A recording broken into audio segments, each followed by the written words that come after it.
I was 27 when I married a man who did not love me. My name is Brielle Dawson, and I knew the truth on the same night I signed his last name. I felt it like cold water running down my spine, even while my hands were still warm from holding the wedding bouquet. I remember the way he looked at me at the altar. His eyes did not stop on my face. They did not shine. They only measured, they only calculated.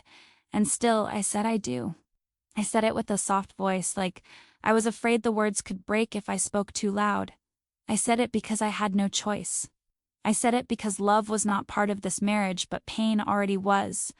When we arrived in the bedroom after the ceremony, something inside me cracked. I felt it, like a whisper in my chest saying, "This is not real. This is not safe." He did not touch me. He did not even take off his jacket. He sat on the edge of the bed like he was sitting in a hotel lobby, waiting for a car to pick him up. I stood near the window, the moon behind me, the veil still hanging from my hair. I waited for him to say something sweet, something soft, something that would make it easier to breathe. But he only said one sentence, one that cut deeper than any blade. "Now your money is part of my life, Brielle, and my life will be easier." My heart fell so fast inside me that I almost heard the sound. I wanted to cry, but I refused.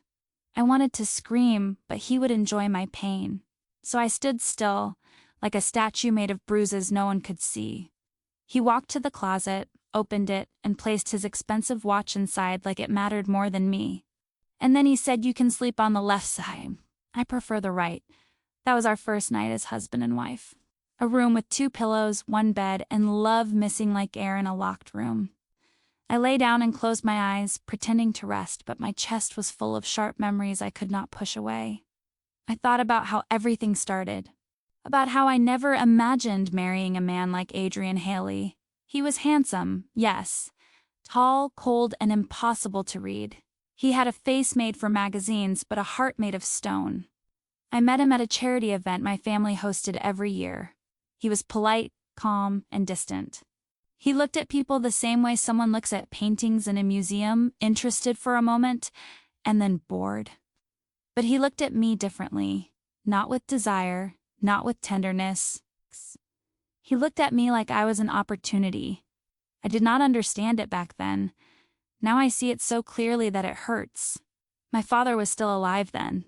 He was smiling that night, proud, full of life. And I was his only daughter. The Dawson estate would be mine. The company would be mine. The money would be mine. I never cared about any of that. I wanted love. I wanted a soft life. I wanted someone to choose me because of my heart. But I was naive, and Adrian was patient. He started visiting our home, talking to my father, offering help in moments that looked generous but were planned. He never touched me, never flirted, never tried to win my soul. He tried to win my future, and he did. On our wedding night, I whispered to myself, maybe he will change. Maybe I will change him. But deep inside, I already knew the truth. Some men do not change. Some men only take. I turned my face to the side and looked at him from the corner of my eye. He was awake. He was not looking at me. He was looking at the ceiling, arms crossed behind his head, comfortable in the silence he created. And in that moment, even without words, he gave me the first real lesson of our marriage. I was alone, completely alone, in a house full of walls, in a bedroom full of lies. My breath trembled and he noticed. He turned his head with slow indifference, like he was observing a stranger on the street. "Are you crying?" he asked. Not with concern. With annoyance, I wiped my cheek fast. "No," I said. But the tear betrayed me. It fell anyway. He shifted his body away from me, as if my sadness was a smell he didn't want near him. And then he added, "Remember what you agreed to, Brielle. Remember what this marriage is. Don't make it dramatic." His words hit me harder than the truth itself. I closed my eyes and tried to breathe again, but every time I inhaled, it hurt. My wedding ring felt heavy on my hand, like it was made of iron, not gold. I whispered my name inside my head again. Brielle, Brielle, Brielle. To remind myself that I was still me, that I still had a heart, that I didn't have to lose my soul just because he wanted my money. But the truth was simple. He married me for fortune. and the first married a lie.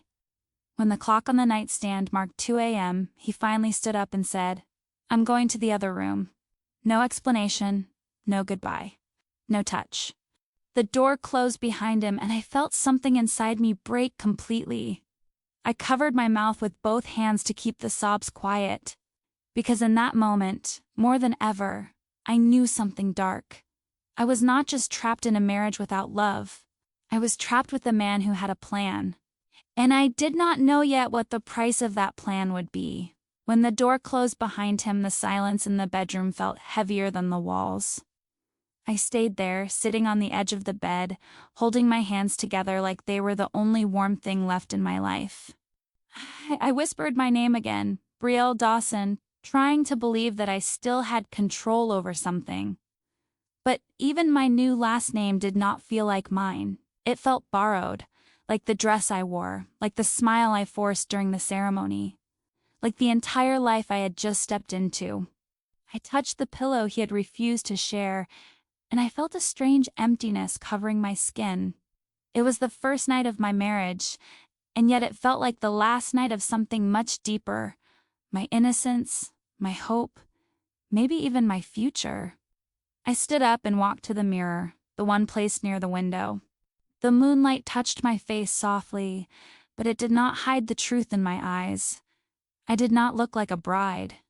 I looked like someone who had signed a deal she did not understand.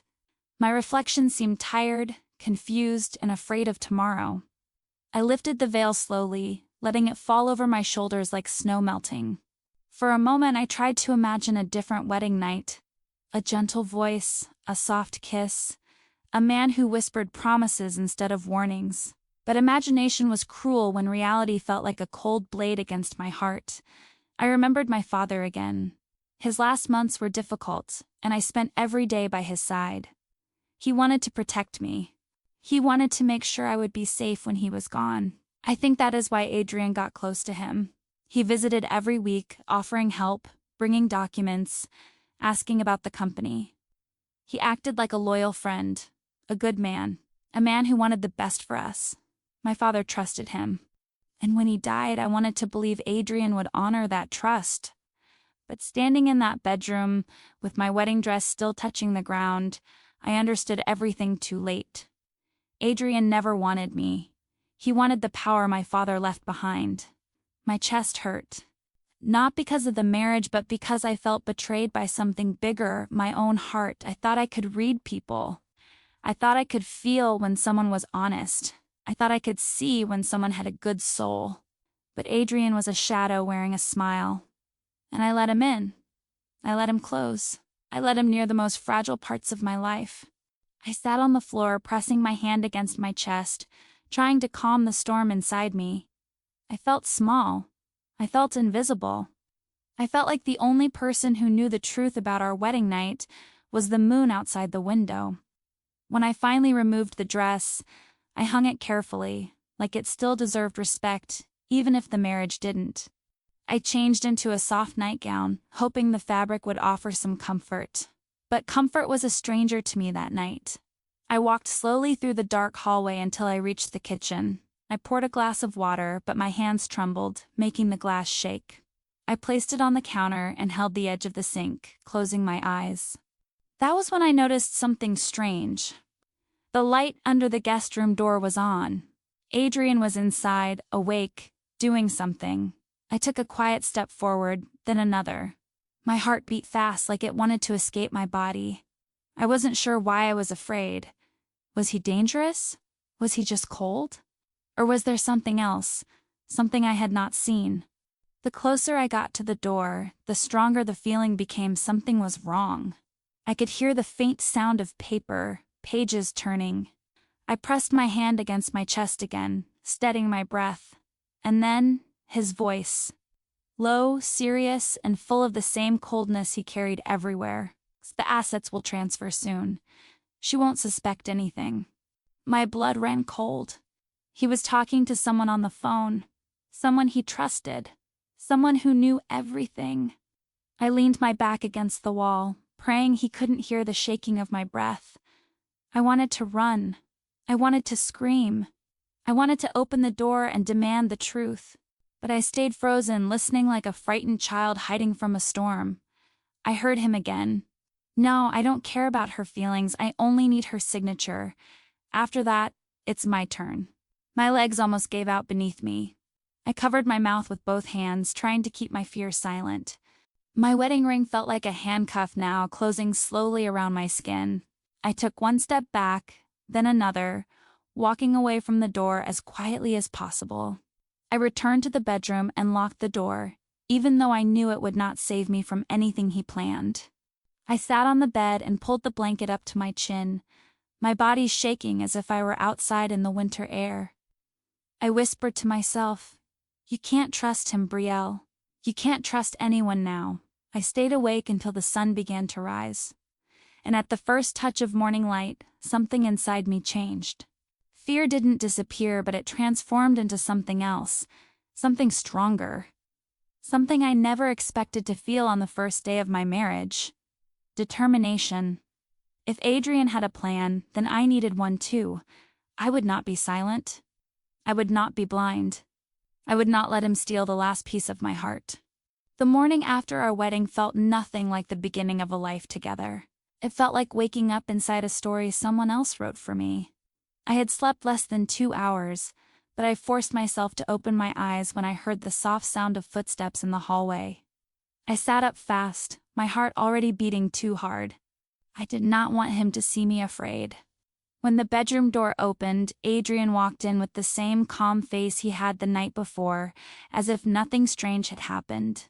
He looked at me with cold eyes and said, "We have a meeting today. Get ready." He spoke like a boss telling an employee what to do, not like a man speaking to his wife on the first morning of their marriage.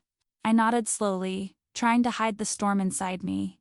My chest felt tight, but I kept my voice soft. "Okay." He did not ask if I slept well. He did not ask if I was okay. He did not mention that he left the room, or that he spoke on the phone about my money. He simply walked to the closet, adjusted his tie, and left the bedroom again, closing the door before I could answer. I sat there for a moment, staring at the place where he had stood. I thought about telling him I heard everything. I thought about confronting him right there. But something inside me whispered, "Not yet. Not now." I needed to understand his plan before I revealed my fear. I needed to see who he really was when he didn't think I was listening. Maybe then I could protect myself from whatever he was hiding. I got dressed slowly. A soft blouse, a long skirt, and a small necklace my father gave me when I was 18. I put it on like armor. When I walked into the kitchen, the smell of fresh coffee filled the room, but there was no warmth in it. Adrian was sitting at the table, reading the newspaper with one hand and checking his phone with the other. He didn't look up when I entered, but he said, "Eat something. We leave in 10 minutes." I opened the fridge, grabbed an apple, and leaned against the counter as I took small bites. My stomach was too tight to eat more. At one point, he finally lifted his eyes and looked at me. Not in admiration, not in affection, but in analysis. "You look tired," he said. The words could have been soft if they came from someone who cared. But from him they felt like a warning. "You need to keep your mind clear. A lot depends on you now." I pressed the apple harder between my fingers. "What depends on me?" I asked. My voice trembled a little, but he didn't notice, or didn't care. He folded the newspaper and stood up. "You will sign a few documents today. Company paperwork. It's all routine." He walked past me, but his shoulder brushed mine, and the coldness of that small touch made my whole body tense. "Your father didn't finish the transition before he died. So now it's your responsibility, my responsibility, his opportunity." I followed him outside, the morning air cold against my skin. The driver opened the car door for us, and we sat in the back seat. Adrian opened his laptop the moment he sat down, typing fast, ignoring my presence like I was a stranger sharing a ride. I turned my face to the window, watching the streets pass by. Familiar places felt different. They didn't look safe anymore. The world felt bigger, louder, and more dangerous than it did before. Halfway to the company, the car stopped at a red light. That's when I saw something that made my breath catch. A woman walking down the sidewalk. She had long dark hair, red lipstick, and the kind of confidence that made heads turn. She looked inside the car and her eyes stopped on Adrian. She smiled, a slow, knowing smile, and he smiled back. It was small, but it was real. More real than anything he ever gave me. I felt my heart drop. Not because he smiled at another woman, but because it was the first time I saw him show a natural emotion. Something not calculated. Something not planned. It was short, only a second, but it changed something inside me. When the light turned green, the car moved again, and the woman disappeared behind us, but her presence stayed in my mind like a shadow. When we arrived at the company, everyone greeted us politely. "Congratulations," they said. "Beautiful wedding," they said. But their eyes moved between us too fast. Some looked confused, some looked curious, some looked concerned. Like they knew something I didn't. Adrian kept walking like the world belonged to him. His hand never touched mine. His voice never softened. We entered a conference room, and a man in a suit placed a stack of documents in front of me. "These are the final transfers, Mrs. Halley." My stomach turned. The man continued explaining details, but his words felt far away, like they were underwater. I picked up the pen, my hand shaking slightly. Adrian stood beside me with his hands inside his pockets, calm, waiting, watching. I looked at the papers, then at him. His eyes were empty. Cold, expecting, and then, just for a moment, I saw something else. A flicker of impatience, a flicker of fear. As if he needed those signatures faster than he wanted to admit. As if something depended on it, something important, something secret. I pressed the pen against the paper. Before I signed, my heart whispered again. "Brielle, don't trust him, not now, not yet." I lifted my eyes and said softly, "I need a moment to read." Adrian's jaw tightened. The room fell silent. And I felt the first tiny spark of control returning to my hands. I held the papers gently, as if they were something dangerous. Maybe they were. My fingers touched the edges while my eyes tried to follow the words on the page, but my mind was too loud. Every line I read felt like a trap I could fall into. I looked slowly from one page to another, pretending to understand every detail, even when my heart beat so fast it shook my breath. Adrian stood behind me with his hands crossed in front of his chest, a polite smile on his face, but I could feel the tension in his body like a cold shadow touching my skin. "I just want to be careful," I said, my voice soft but steady. The man in the suit nodded, but Adrian did not move. I felt his eyes on the back of my neck, and it made me hold the papers tighter. I moved the first page aside and read the second, then the third. Words like control, transfer, ownership, and rights kept appearing again and again, like a warning hidden in plain sight. I swallowed hard. The documents were not simple. They were not routine. They were changing everything. And if I signed all of them at once, I would give Adrian more than power. I would give him my life. I placed the papers down for a moment and looked up at the man in the suit. "Can I take these home to read more clearly?" I asked. My voice was calm, but inside I was trembling. The man opened his mouth, but Adrian's cold voice cut the air before he could answer. "No, it's better to sign now, Brielle. This is basic, standard." His smile did not reach his eyes. "We don't need to complicate things." I turned my face toward him, meeting his stare for the first time that day. His eyes narrowed just a little, almost invisible. But I saw it. Annoyance. Impatience. Fear. I breathed slowly and said, "I am not complicating anything. I am doing what my father taught me." The room fell quiet. He didn't expect that answer. I lifted the first page again, letting my eyes follow the text. "He always told me to read every document with my own eyes before I used my signature." Adrian's jaw tightened and he stepped closer. "Brielle, we don't have time for this." I didn't look away. I do. The man in the suit cleared his throat softly as if the tension was air turning heavy. "Mrs. Halley, you have every right to read at your own pace." "We can wait."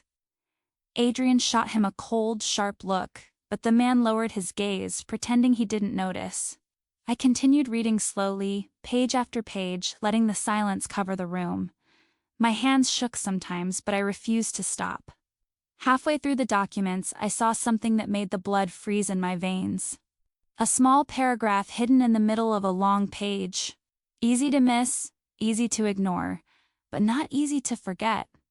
It said that after the transfer, I would lose voting rights in the company.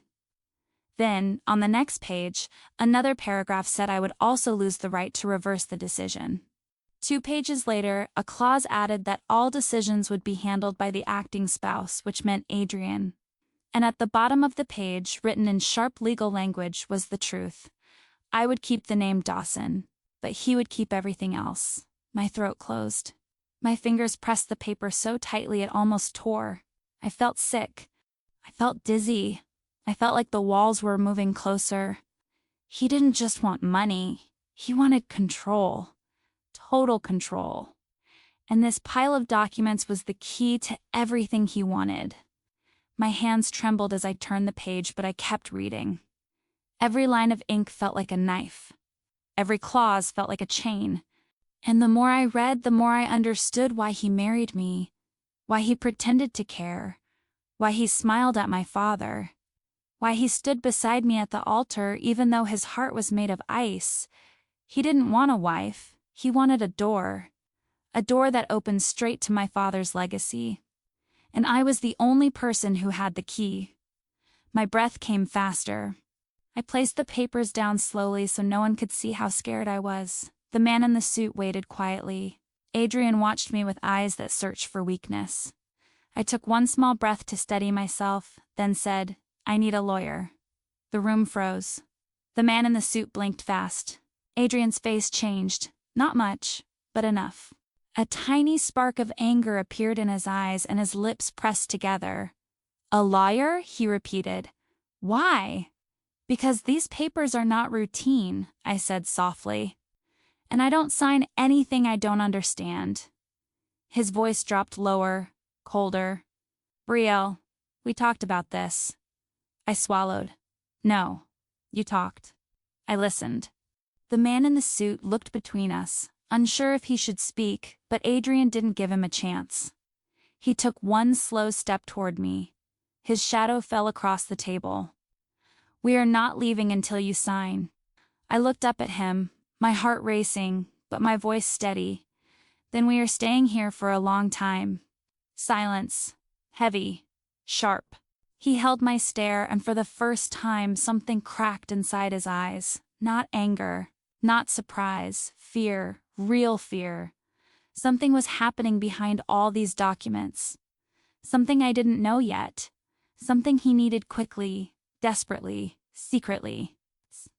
I pushed the papers back toward the center of the table and whispered. I said what I said. Adrian inhaled slowly, forcing calm into his voice. "Brielle, don't make this difficult." But I was done being soft, and I whispered back, "I already am." His eyes darkened. The man in the suit looked away.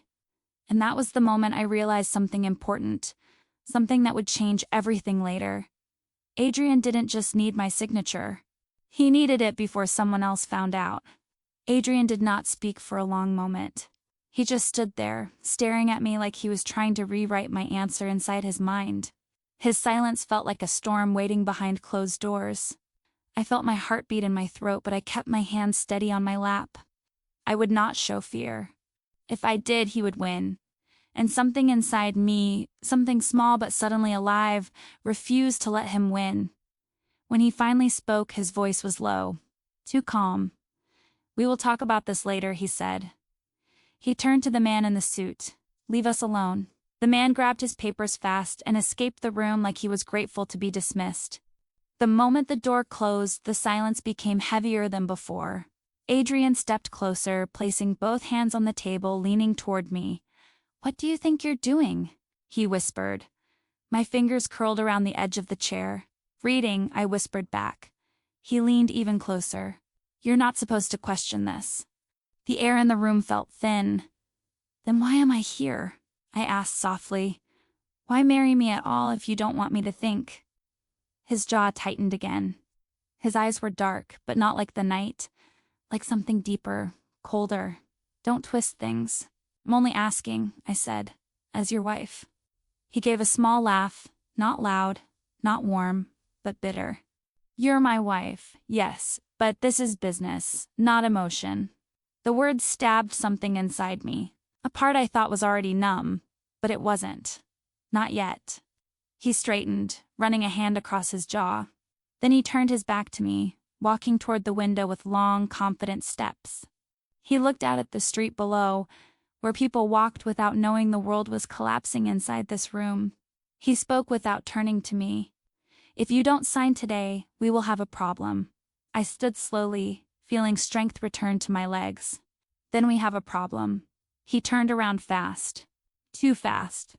Something in his stare changed completely. The calm mask he always wore slipped, even if only for a second. His fear showed again like a small crack in a statue. Brielle, please understand this. If you don't sign soon, someone else will take everything. I frowned. Who? He shut his mouth. Too quick. And I knew. He had said more than he wanted. I took a step toward him. Who? I repeated. He shook his head. It doesn't matter. It does, I whispered. He walked past me, brushing my shoulder like a warning. We're leaving. He opened the door before I could say another word. People in the hallway looked busy, but I saw the way their eyes followed him. Not with admiration, with fear. Respect mixed with something heavy, something unspoken. Outside, the driver opened the car door again. Adrian sat on the right side and I sat on the left, leaving as much space as possible between us. The car started moving and he stayed quiet, staring ahead. I looked at his reflection in the window. His jaw was tense, his fingers tapped against his leg. His breathing was deeper than usual. He was nervous, really nervous, and nervous people make mistakes. I kept my voice calm. Are you worried someone else wants the company? He didn't answer. So I tried again. Someone in your family? Still no answer. Then I tried the question that made him turn his head very slowly toward me, or someone in mine. His silence was louder than any word. I turned my face to the window again, but inside my thoughts ran like fire. Someone else was in this picture. Someone stronger than I knew. Someone Adrian tried to get ahead of, by marrying me fast. Someone he feared, and I needed to know who that person was. We arrived home, and he walked inside without looking back at me. I followed him slowly, every step filled with questions he refused to answer. When we reached the living room, he finally stopped. He took a deep breath and said, "We will talk tomorrow. I need time to fix something." "Fix what?" I asked. He shook his head. "Not now." I stepped closer. "Adrian, you can't expect me to trust you if you don't tell me the truth." He stared at me with eyes that looked almost human for a second, almost tired, almost vulnerable.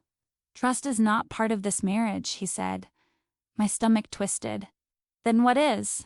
He whispered, "Survival." Before I could ask what he meant, his phone rang. He looked at the number and his expression changed again, sharper, colder, afraid. He answered quickly and walked away from me, stepping into his office and closing the door behind him. I heard his voice. Low, urgent, afraid. I pressed my ear against the door. And then I heard a name I never expected to hear. A name that made my whole body freeze. A name that made everything suddenly make sense. A name that whispered danger in every syllable. It was someone I thought I could trust. Someone from my own family. Someone who wanted something powerful. Someone who wanted something dangerous. And someone who was coming for me. I pressed my hand harder against the door, afraid my own heartbeat would make noise. I closed my eyes so I could hear better. Adrian's voice was low, almost a whisper, but sharp enough to cut through my breath.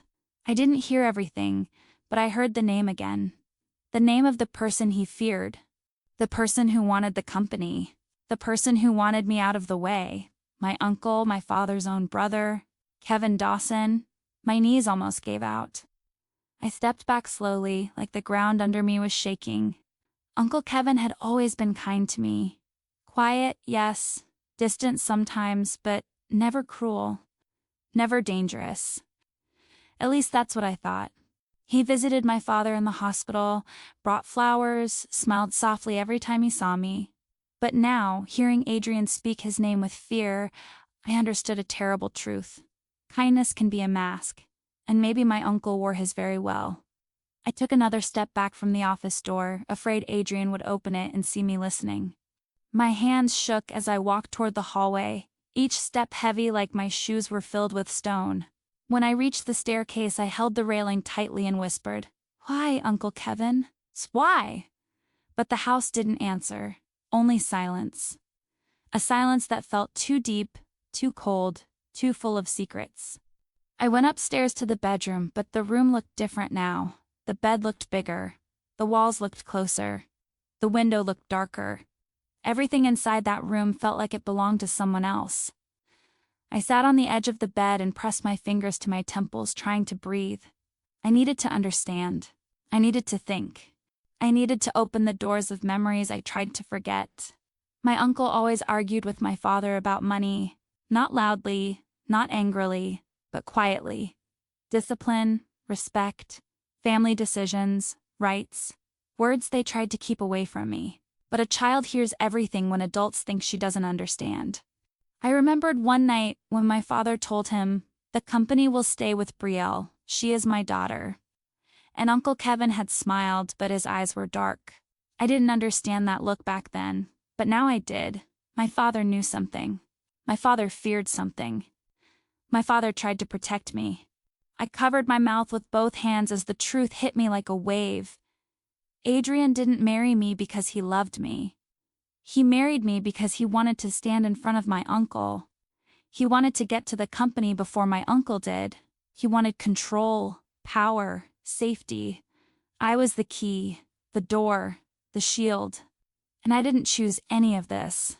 My hands trembled as memories came back, small details, small moments, small pieces of a puzzle I never saw clearly. Uncle Kevin warning me to choose a strong husband. Adrian appearing just weeks later. Their handshake at the charity event. The way they looked at each other for a moment too long. Not as friends, not as enemies, as competitors. A tear fell from my eye, then another. "Why is everyone using me?" I whispered. But the room stayed silent. I took a small breath, wiped my tears, and stood up. I opened the drawer where I kept my important things, my passport, my father's letters, old photographs. As I opened the top drawer, something caught my eye. An envelope. Thin, white.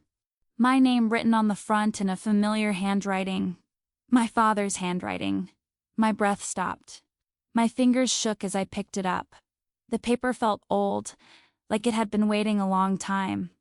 I sat on the floor and opened the envelope slowly, afraid the paper might break. Inside, there was a letter.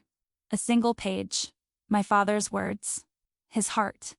His warning. "Brielle, if you are reading this, it means I could not finish what I tried to protect. Be careful who stands beside you. Not everyone wants your joy. Not everyone wants your peace.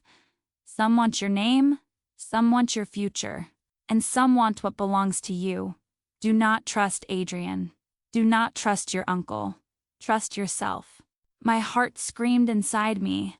Tears fell fast, hitting the page, making small circles of water on his handwriting.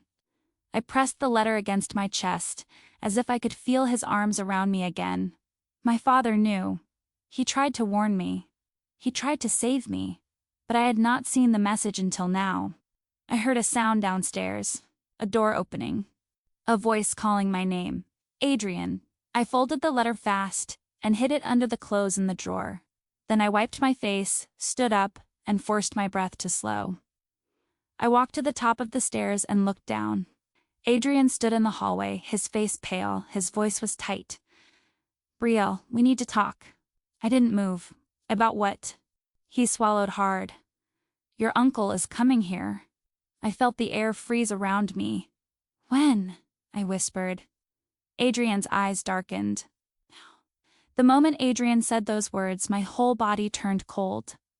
I stood at the top of the stairs, frozen, holding the railing so tightly that my knuckles turned white. "He's coming here?" I whispered, even though I already knew the answer. Adrian nodded once, sharp, tense, like he was trying not to show how afraid he really was.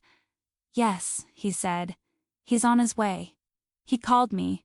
My breath stopped. "He called you?" Adrian looked away, his jaw tightening. "He said he wants a family conversation." The hallway felt smaller. The air felt heavier. My heartbeat sounded too loud in my ears. I took one slow step down the stairs, then another, never taking my eyes off Adrian. "Why would he call you?" I asked. "Why not me?" He hesitated. It was a small moment, but it said everything, because he thinks I'm in control now. The words hit me like a slap. He thought Adrian had won. He thought I had already signed. He thought the company was already his or close to becoming his. He thought I was weak, lost, easy. I reached the last step and stood right in front of Adrian. For the first time since we married, he didn't look cold. He looked cornered. "Did you tell him I didn't sign?" I asked. Adrian swallowed hard. "No. Why not?" "Because he would come even faster," he said, "and he wouldn't come alone." My stomach twisted. "What does he want, Adrian?" He stepped closer, lowering his voice. "He wants everything. The company, the land, your father's shares, your inheritance. And if he can't take it legally—" He stopped, his voice breaking just a little. "He will take it by force." I shook my head, whispering, "No, he wouldn't." But deep inside, I knew he would. People who smile softly often hide the sharpest knives. Adrian walked past me, running a hand through his hair in frustration. He looked like a man trapped in a burning room. "You don't understand, Brielle. Your uncle is not what you think. He has people behind him, dangerous people. People who already invested money expecting returns. He told them he would take the company after your father died. He promised them power, and he does not want to lose." My knees weakened. I held the wall to stay steady. Why didn't my father tell me? Adrian looked at me, eyes tired. He tried. "But you didn't want to see him sick. You didn't want to talk about the company. You were hurting. And he didn't want to hurt you more." I closed my eyes, feeling the weight of guilt pressing on my chest. My father had tried to protect me. He tried to warn me. And I ran from the truth because I was afraid of losing him. Now I was paying the price. I opened my eyes again and whispered, "And you? Why did you marry me?" Adrian looked down for a moment, because I needed protection too. I frowned. "From my uncle?" "Yes," he said softly. "If he took the company, he would destroy everything, including me. I worked for your father. I helped him for years. And your uncle, he thinks I know too much." Something inside me cracked, confusion, fear, disbelief. "So you used me." He didn't deny it. "I used the marriage," he said, "not you." A bitter laugh escaped my mouth. "That's the same thing." He stepped closer, but I moved back slightly. I wasn't ready to stand near him. "Not yet, Brielle. I know I hurt you. I know I'm cold. I know you don't trust me." I whispered, "Because you gave me no reason to." He nodded slowly. "I know. But right now we have a bigger problem." A knock at the front door cut the air like a blade. My heart jumped. Adrian looked at me with wide eyes. "He's here." Another knock, louder this time. I stepped back, my breath shaking. Adrian whispered, "Stay behind me. Don't say anything unless I tell you. And whatever happens, don't tell him you didn't sign." My legs felt weak, but I nodded. The third knock was not a knock anymore. It was a command. "Brielle," a voice called from the other side of the door. Deep, calm, familiar. "It's your uncle. Open the door." Adrian slowly reached for the doorknob. I pressed my hand against my chest. And when the door opened, everything inside me froze. My uncle walked in. But he wasn't alone. Two men stood behind him, big, silent, watching. And the look in my uncle's eyes wasn't kind, not even close. It was the look of a man who already believed the game was his. My uncle stepped into the house with the calm of a man who believed everything already belonged to him. His shoes touched the floor softly, but his presence was loud. Too loud. He looked around the hallway like someone checking the quality of a place he planned to buy soon. His eyes didn't stop on me first. They stopped on Adrian. "Adrian," he said with a polite smile that didn't reach his eyes. "You look tense." Adrian didn't smile back. "It's been a long day." My uncle pressed a hand on his shoulder as if they were old friends, but the gesture was heavy, calculated. "Well, days get longer when people don't keep their promises." My stomach tightened. I took a small step back without meaning to, and his eyes finally landed on me. The smile softened, but it was fake, too perfect, too easy, like a mask made of silk. "Brielle, my dear," he said. "You look pale. Marriage stress already?" I couldn't answer. My voice was trapped somewhere inside my chest.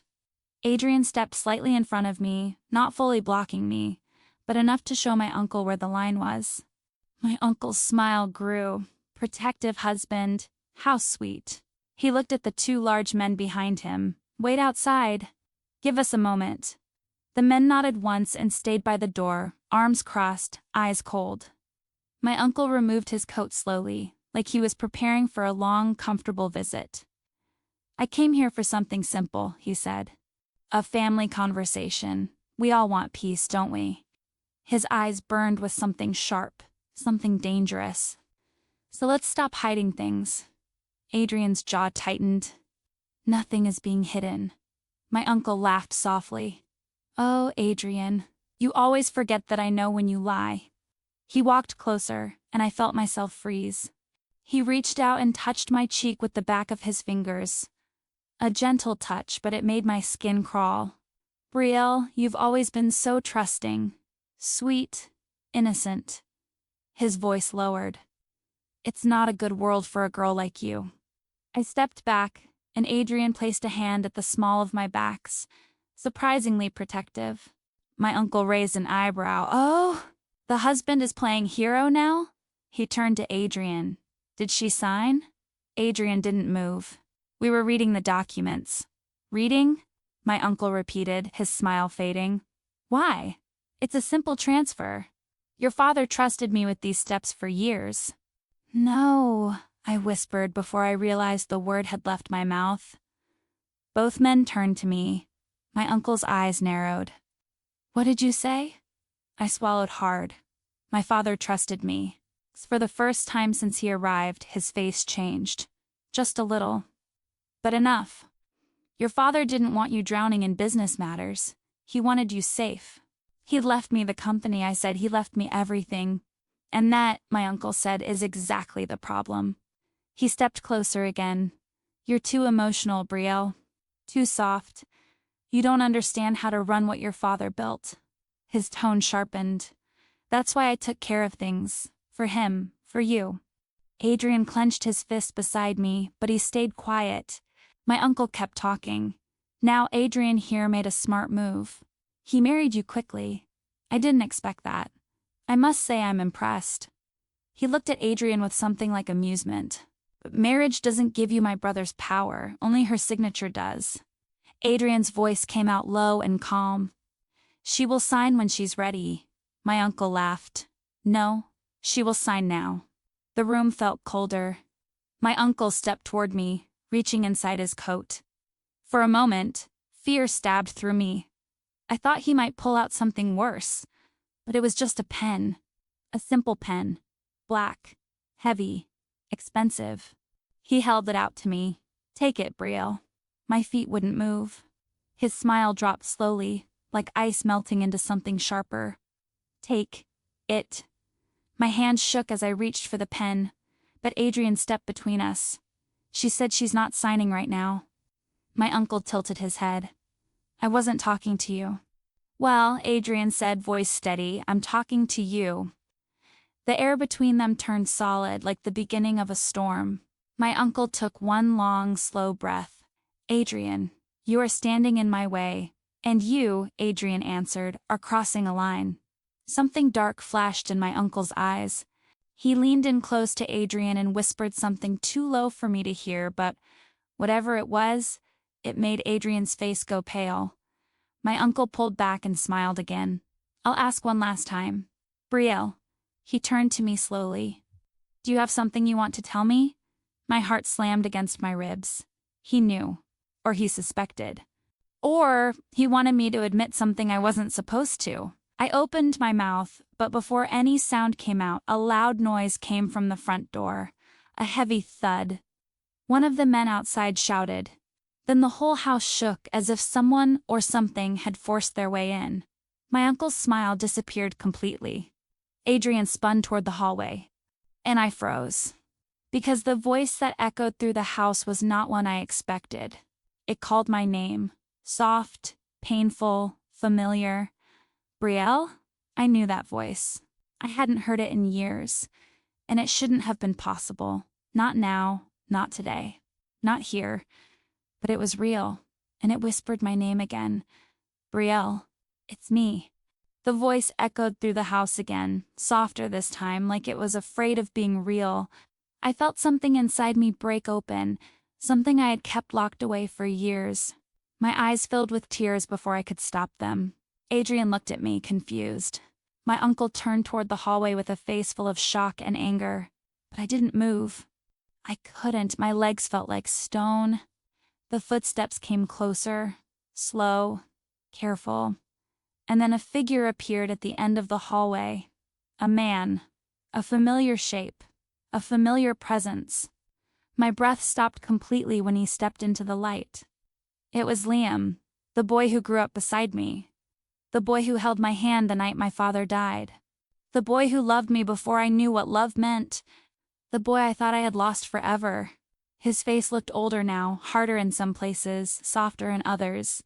But his eyes were the same. Warm, gentle, full of memories we never said out loud. Tears filled my eyes and fell before I could blink them away. He whispered, Brielle. I came back. My uncle's expression twisted into something between disgust and fear. You shouldn't be here, he said. You left this family. You had no right to return. Liam didn't look at him. He looked only at me. I heard what he was doing to you, he said, voice trembling slightly. I heard what he wants from you. I couldn't stay away. My hands shook. Liam, how did you even— I never cut all my ties, he said softly. Your father asked me to watch from far, protect you if anything went wrong. And everything went wrong, Brielle. My uncle stepped forward. You were told to disappear. Liam's jaw tightened. I disappeared to protect her, not to protect you. Adrian looked between them, confused but listening closely. My uncle's smile returned, but it was thin, ugly. Ah, yes, the orphan boy my brother brought into our home. Always following Brielle like a little shadow. A problem I removed at the right time. My chest tightened with pain. You made him leave? My uncle shrugged. Your father trusted him too much. I didn't. Liam took a step closer to me, ignoring my uncle completely. Brielle, you don't have to sign anything. You don't have to choose between him and Adrian. You don't have to be a prisoner. Adrian's voice suddenly sharpened. Prisoner? My uncle shot him a glare. Stay out of this. But Adrian didn't step back this time. He moved slightly in front of me, not fully blocking Liam, but protecting me from my uncle's shadow. She's not signing, he said. Not today. Not ever. My uncle exhaled slowly through his nose. Then I will take what I need by force. The two men at the front door stepped inside. Heavy steps. Hard eyes. My heart beat so fast I felt dizzy. Liam moved in front of me too, standing shoulder to shoulder with Adrian, even though they were strangers. Even though they had reasons to mistrust each other. Even though they had nothing in common except me. My uncle's voice turned cold as winter. Brielle, if you don't sign now, you will lose everything. Your home, your future, your safety. I stepped forward, my voice shaking but clear. I already lost everything. He frowned. Then what do you think you're protecting? My father's truth, I whispered. And myself. He laughed softly, shaking his head. You're too emotional, too fragile. You can't win this. For the first time that day, I didn't feel small. I didn't feel weak. I didn't feel alone. I looked at Liam, at Adrian, at the shadows on the floor, at my father's memory standing quietly behind me. And something inside me rose. Something strong. Something brave.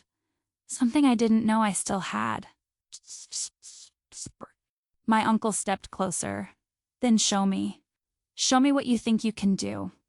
I reached into my pocket with trembling fingers and pulled out the folded letter, the one my father left for me. My uncle's smile faded instantly when he saw the handwriting. "Where did you get that?" he asked, voice sharp. "My father hid it," I said. "Because he knew you would come for me." He took one slow step back. "Brielle," he said quietly, "you don't know what you're doing." I unfolded the letter completely. "I know exactly what I'm doing." Liam stood tall beside me. Adrian stepped closer too. The room felt full of heat and light and fear and courage all at once. My uncle's mask finally cracked, revealing the truth beneath panic. "This letter is legal proof," I said. "My father's words, his wishes, his signature, his warning. If anything happens to me, if I disappear, if I'm forced, this goes straight to the board, straight to the police, straight to the world." My uncle's eyes burned with fury. "You wouldn't dare." "I already did," I whispered. His body went still. Everyone froze. The two men behind him waited for an order that never came. Liam reached for my hand. Adrian stepped between me and danger. And in that moment, everything shifted. My uncle lowered his voice to a whisper full of venom. "You made a mistake, Brielle." I lifted my chin. "No, you did." He turned slowly toward the door, motioning for the two men to follow him. They hesitated for a moment, then obeyed. My uncle stopped in the doorway and looked at me one last time. "This isn't over," he said. The door closed behind him. Silence filled the house. My breath finally released, breaking into a sob I couldn't hold. Liam pulled me into his arms, warm and steady. Adrian stood beside us, breathing hard, his face pale with the weight of everything that just happened.